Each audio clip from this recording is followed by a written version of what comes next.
The last two media calls Deontay Wilder participated in have gotten, they've gotten kind of ugly. On the Stavern call, Deontay went on this 20-minute rant, and I really thought he was going to lose it. He was passionate about a lot of the stuff he was saying. I mean, he talked about everything from police killings to how in the prisons, a lot of the prison systems are on the stock market, and so in order for that stock to stay high or to go higher, you have to have overcrowded prisons. You have to have bodies in there, and so when the counts get low, they go out and make more arrests. So a lot of that stuff is some real talk, but it didn't. I just thought he was going to lose it, really. And then on the latest call, he and Louis Ortiz's right-hand guy got into it almost the whole call, but definitely toward the end. So this is the first of about 4 videos I'm going to do. 2 of them back to back. After this video, I'm going to post the latest Deontay Wilder and conference call, the one with Ortiz, and then I'll leave the Stavern one underneath. And if I forget to do it, you can go back on my timeline to October 25th. And if you listen to that one from like the 42-minute mark until the end, I mean, he let the media have it. And when Lou DiBella jumped in and tried to shut it down, like around the 50-minute mark or so, Deontay came back and shut Lou DiBella down and kept going. And anyway, so this latest call, it was about to get ugly again, and they just cut the call short to prevent Deontay and Ortiz's right-hand man to get into a battle. So I mean, when you listen to it, and I'll post that video right after this one, when you listen to it, watch how it ends. Usually they'll ask, does anyone else have any more questions? Okay, or they'll say that's the last question, so on and so forth. Okay, we're ending this call, enjoy your day. Well, the lady, she had to kind of say that in between all of that, and DiBella was talking, but in the background, Deontay and Ortiz's guy just still going at it, and somebody just hit the hang up button. I mean, that's just how it ended, as they were still arguing. It's kind of funny.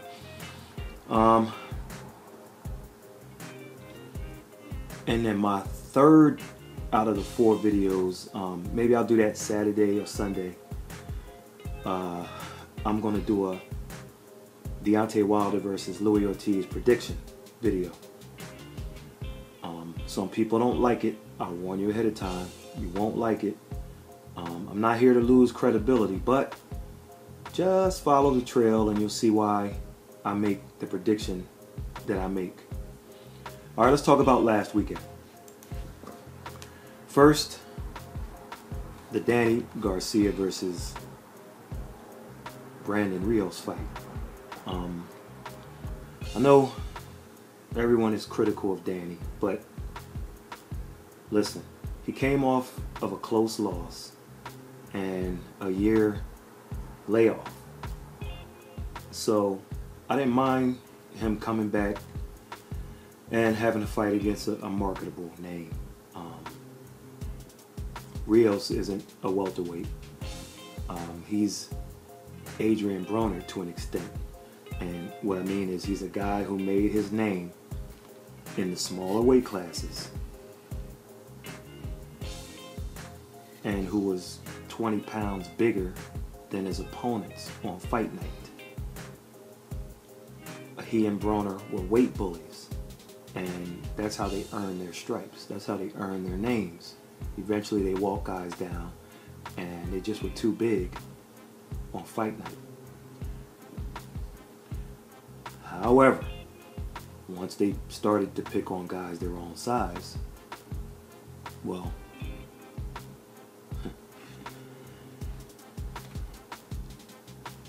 so in the fight, Rios, he got his shots in.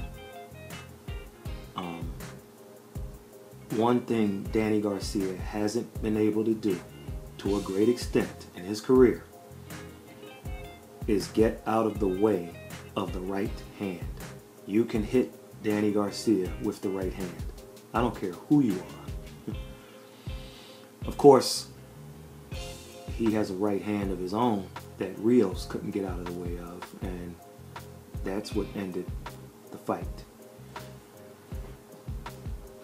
It's odd because Danny threw his punch kind of flat-footed, and the Brandon Rios of old probably walks through that punch that Danny threw. But it looks like Brandon's punch tolerance might be gone, as we saw with Ghost Guerrero last year when he fought Omar Figueroa Jr. Danny did what he needed to do. He got some rounds in against a pressure guy, and now he moves on. Rios, on the other hand, is one of those guys they have to watch.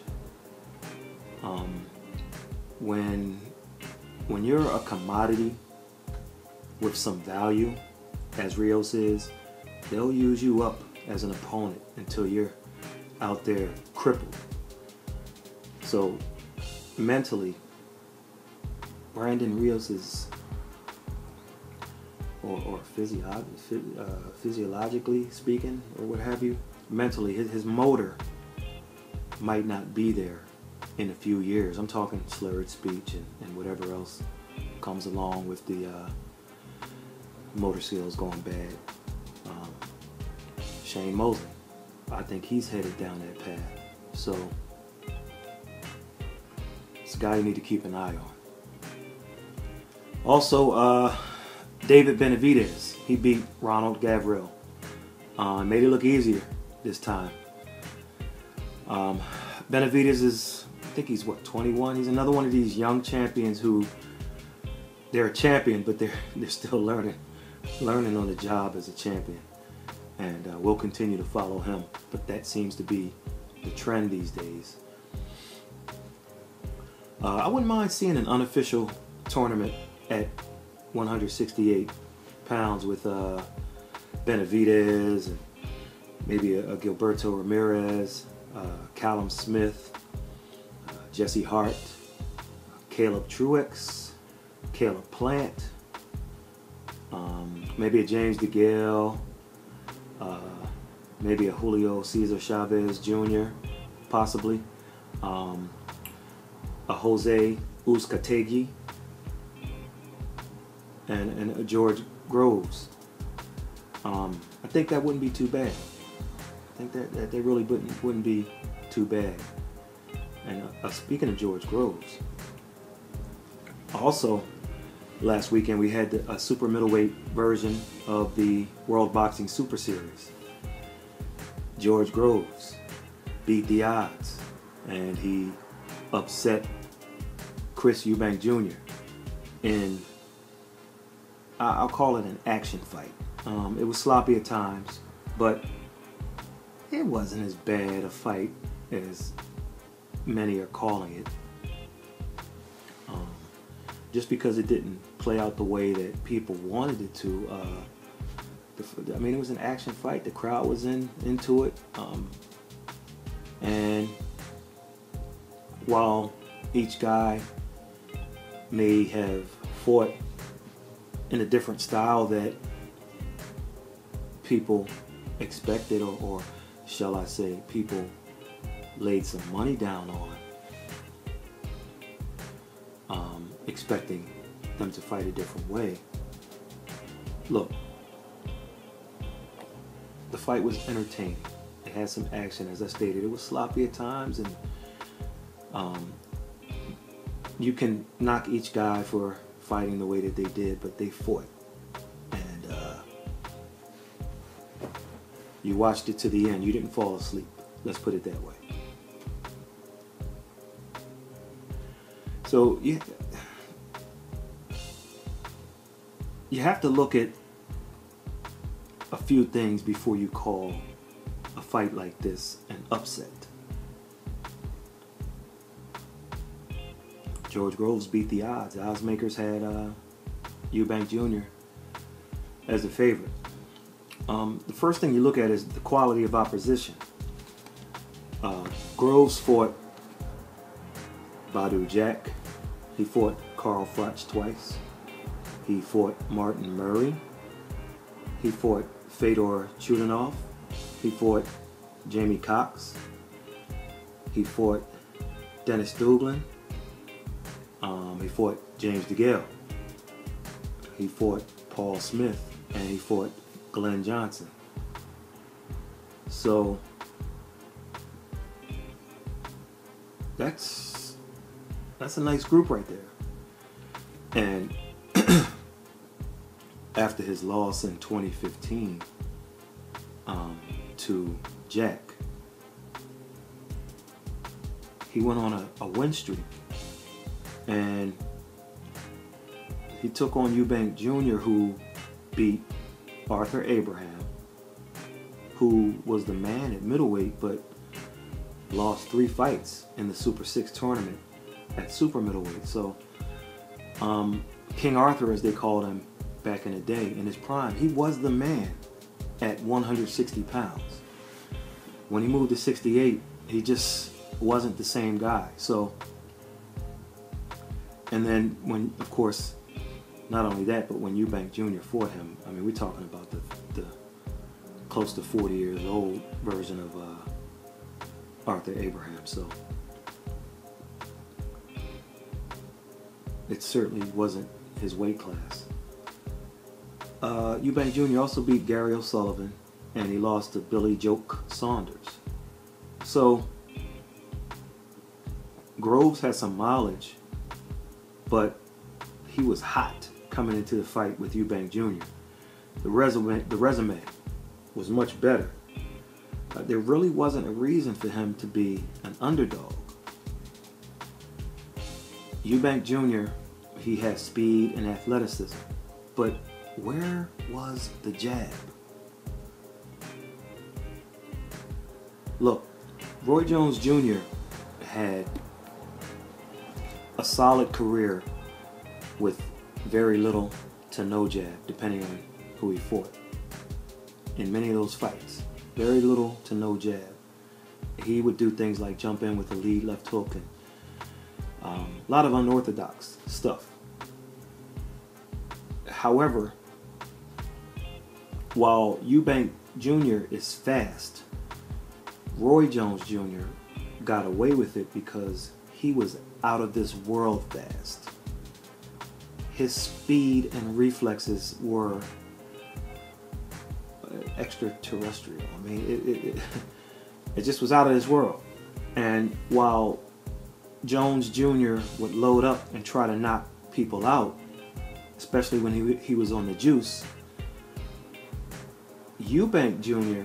has 2 losses and 1 decision win.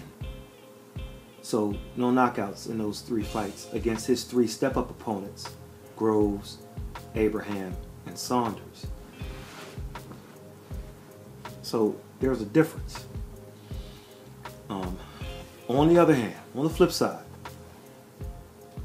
everybody's giving this kid hell and calling him a fraud and whatever else you can think of.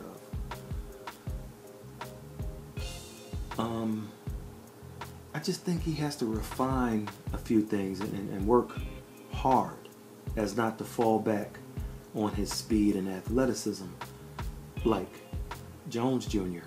could do. Not against the big boys, okay? If you're gonna fight a laundry worker or what have you in your next fight, okay, you can fall back on your speed and athleticism.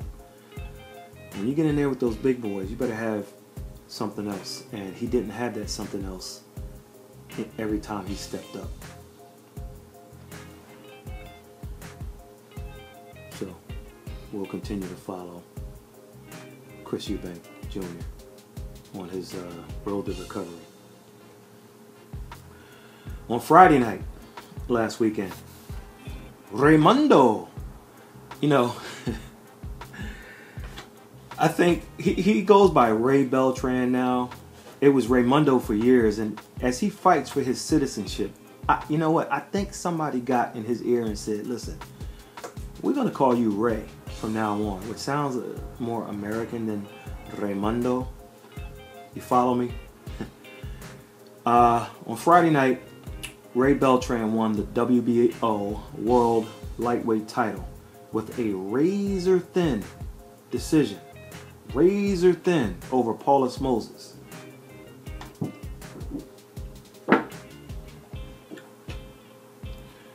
Razor-thin to most observers. Oh, excuse me. Goodness. Let me try that again. Razor-thin. There we go. To most observers, but not all, as the judges did everything in their power to help Beltran's case for U.S. citizenship. Call it what you want. Moses came to party on Friday night. He was a big underdog. He wobbled Beltran a few times, and he kept on firing. Beltran responded, but what these eyes saw was Ray Beltran looked every bit the 36-year-old he is on Friday night. And Moses is 39 years old, by the way. So, as I said, Moses came to party on Friday night and could have walked out of Grand Sierra Resort and Casino as a champion. It wasn't to be for Moses, as referee Eric Cheek scored the fight 116-112. And Burt Clemens tallied it up at 117-111. You'd have to give Ray Beltran every benefit of the doubt in every round of that fight to come up with a 116-112 score or 117-111 that Eric Cheek and Burt Clemens respectively came up with. But it's the third judge who we'll talk about in this fight. That's right, you guessed it, our favorite guy. He also scored it 17-11 for Beltran. You know who he is. Our favorite guy, Don Trella, coming to your area, causing mass hysteria. Don Trella. This is the same Don Trella who's on the cover of an issue of Ring magazine. And even if that's not the real issue of Ring, like maybe somebody just put him on it, even if it's not, the message is clear. People keep giving him a pass. Okay, so he's on the Ring cover. Golden Boy owns Ring. Oscar De La Hoya owns Golden Boy. Oscar De La Hoya is Canelo's promoter. Don Trella was a judge in the Golovkin versus Alvarez fight. Trella scored it a draw. The fight wasn't a draw. More suspicious is he scored the 7th round for Canelo. Even Adelaide Bird, who only gave Golovkin 2 rounds, scored the 7th round for Triple G. Even Adelaide Bird scored the 7th round for Gennady Golovkin. So let's continue to keep an eye on our guy, Don Trella, coming to your area, causing Mass Hysteria, Don Trella. On the undercard, Shakur Stevenson moved to 5-0 with 2 knockouts. When I kind of looked at him kind of hard, Stevenson looks like he might be a weight class higher than where he should be. I like him, but let's call it how we call it on the Fight Journal Boxing channel. That beep tells me that the Deontay Wilder Louis Ortiz conference call is ready to be uploaded to YouTube, so I'll do it right after this.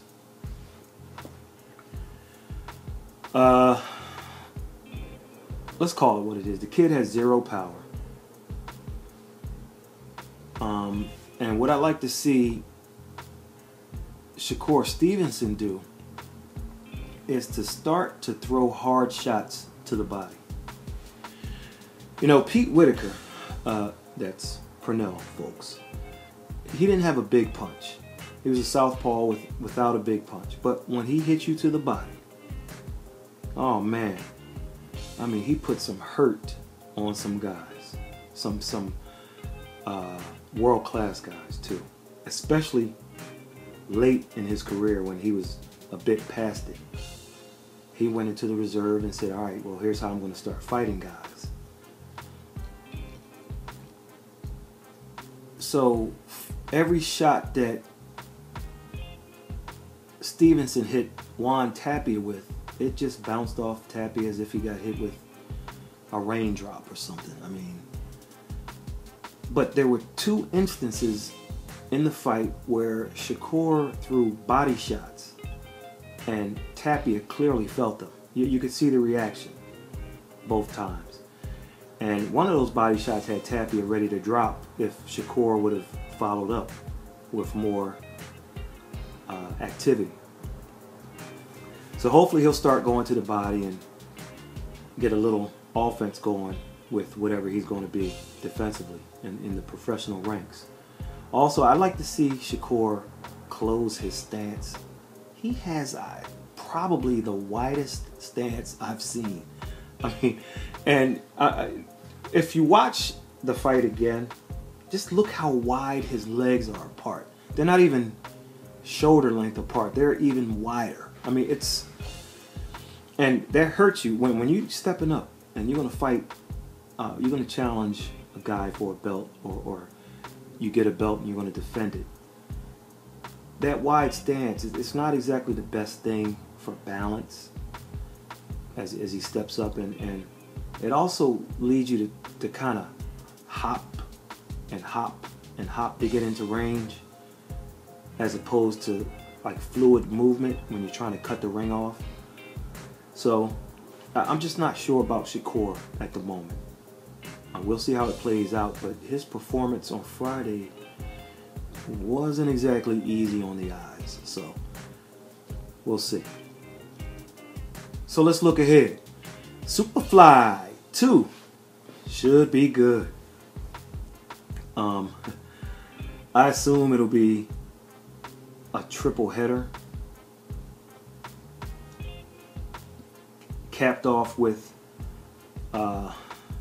Saxo Wongek or Srisakat Rungvisai and Juan Francisco Estrada going at it. Now, on paper, this is as close a fight as you can get, and the odds speak to it.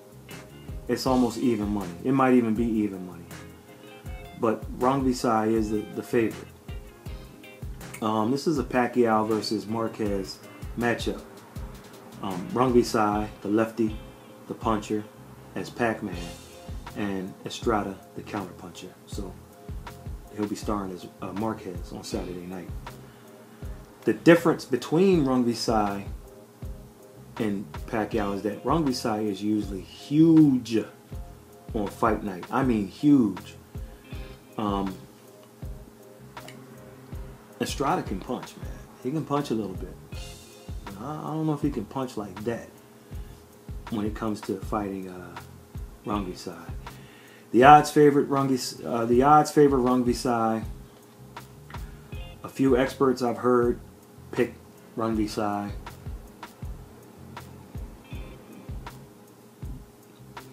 Late money coming in seems to be leaning toward Rungvisai. That's how you usually bet a lot of times. You see where the late money is coming in at.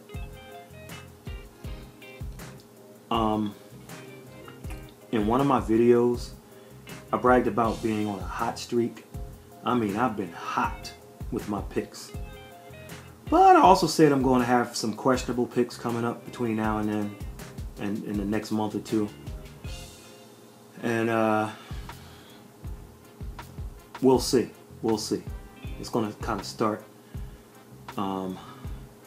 just with some weird thoughts that I have with some fights.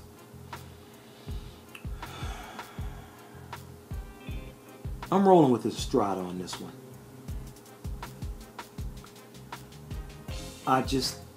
If Rungvisai, I think Rungvisai is going to be on the attack early. If we move to, I'm going to say maybe the 4th round, and Estrada's not busted up or been dropped a few times, dare I say, and I'm the only person that's going to say this, Estrada is going to box this guy's ears off. It's almost going to look easy. It depends on what happens when that bell rings to end the 4th round. If Estrada's in good shape, I'm telling you, he's going to take over and he's going to shock the world. Those who know boxing, they expect like a draw, a split decision either way, Estrada going down a couple of times, what have you. But I'm telling you, don't be shocked. And like I said, this might kill my hot streak right here, because while everybody agrees it may be close, everybody I talk to likes Rungvisai in this. I'm going Estrada, and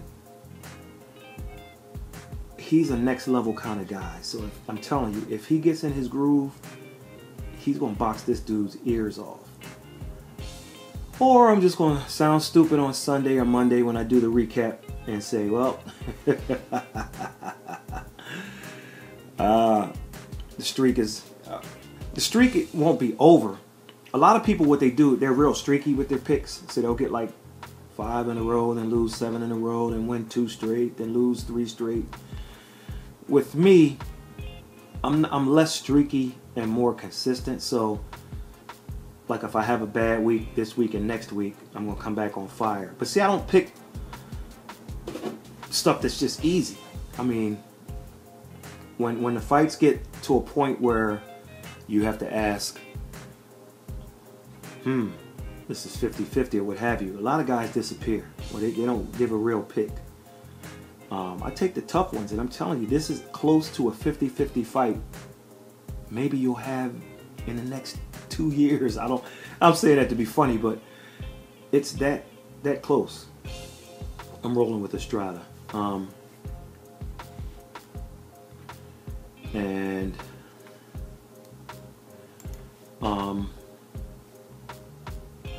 there was something else I had to add with that.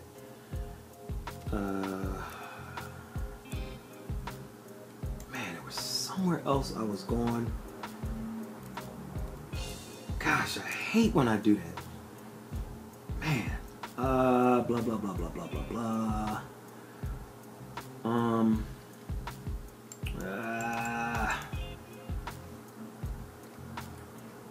Don't know where I was going with that. But anyway.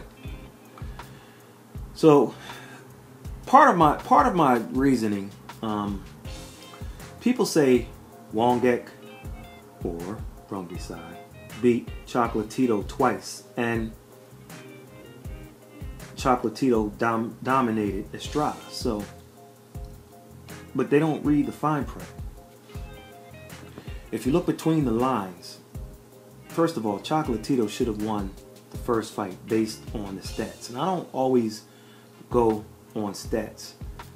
But not only did Chocolatito land the harder shots, but there was also an incorrect ruling of a knockdown. Remember, he hit Chocolatito's jaw with his head, and Chocolatito went down.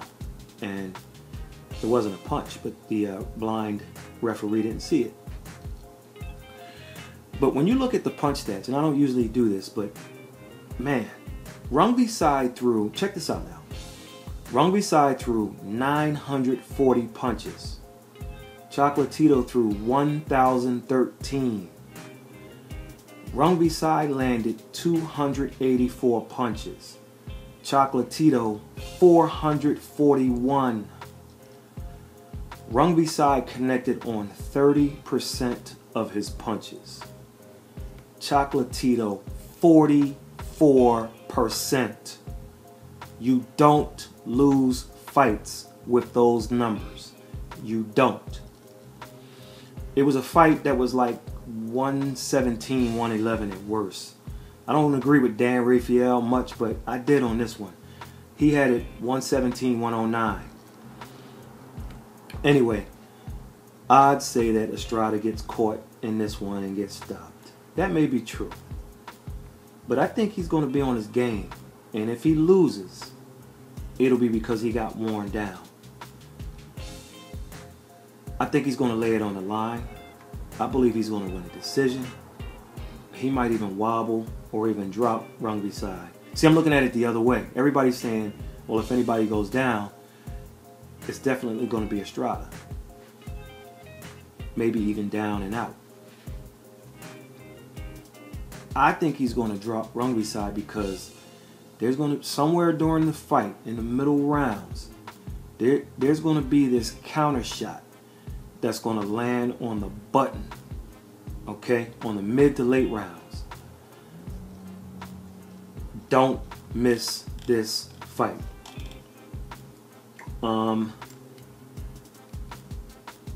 Last thing I want to do is, because I skipped something. Man,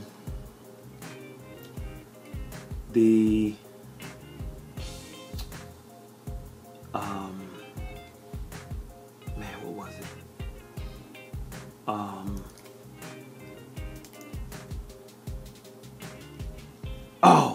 The Victor Ortiz and Devin Alexander fight. Most people thought Alexander won. I mean, listen, Ortiz had his moments, Alexander had his moments. But the thing that got me was the crew that was announcing the fight. They kept saying this fight is extremely important for both men because Errol Spence Jr., Keith Thurman Jr., and Danny Garcia all need opponents for their next fight. None of them have opponents lined up. Well, I have a solution. Why don't you guys start fighting each other? And not looking at the winner between a Victor Ortiz and a Devin Alexander.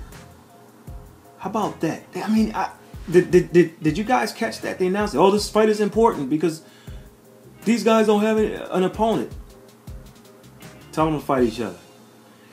When you look at Manny Pacquiao news, it says, Bob Arum said, Bob, I was lying yesterday, but I'm telling the truth today. He's going to fight either Lomachenko or Crawford in his next fight. And I think they mean, I assume he means the fight after this next one, where he's either going to fight Alvarado or Matisse. But that's the point. So if he gets a tune-up, because he's been off for some time, if he, well, you don't know if it's a tune-up or not these years, but if he fights, well, he should beat Alvarado. But if he fights Alvarado or Matisse and wins, and his next fight is against Crawford or Lomachenko, then that's what you want. The top guys fighting the top guys. So we'll see. And the last thing is I I thought that this would be a quadruple header on HBO. I'm not sure it is, because what I read was you're going to have the Wangek or Rangbisai versus Estrada. I like Estrada in that one. Then you're going to have the Donnie Nietes versus the Juan Carlos Reveco fight. Both of these guys, this is for the IBF World Flyweight title. Both of these guys are up there, man. So Nietes, 40 wins, 1 loss, 4 draws with 22 knockouts. He's 35. Let me tell you something. 35 years old. If you're a middleweight like Golovkin, who's approaching like 36 and what have you, that's old. But when you're talking flyweights, I mean, that's ancient. And Juan Carlos Revco, I think, is 35, 36 also. He's 39-3. I'm going to go with, I like Nietes in this fight. He's VADA enrolled, by the way. I like Nietes, the Filipino. He's the IBF champion, and he's defending. I just think he has more in his toolbox, skill-wise, and experience than Reveco. And then you got Brian Valora versus Artem Dalakian. Dalakian is 15-0. This is for the vacant. Now, once again, this is another title, and they're doing these Superfly cards. They're going to do at least 2 of these per year, which I love, because these guys fight. So he's 15-0, 15 knockouts, okay, and he's a Ukrainian. There's not really a book out on him, and we don't know. We do know Brian Valoria.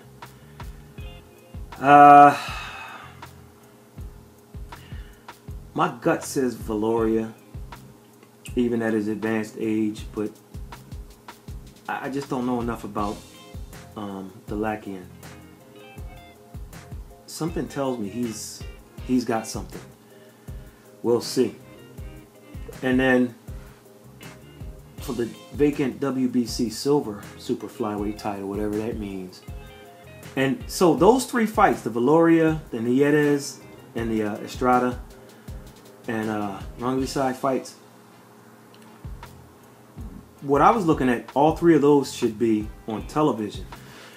If it's only going to be 3 and not 4, I would like them to swap. Take the Valoria card, take that off the air, the Valoria fight, and then put the Carlos Cuadras versus McWilliams Arroyo fight on.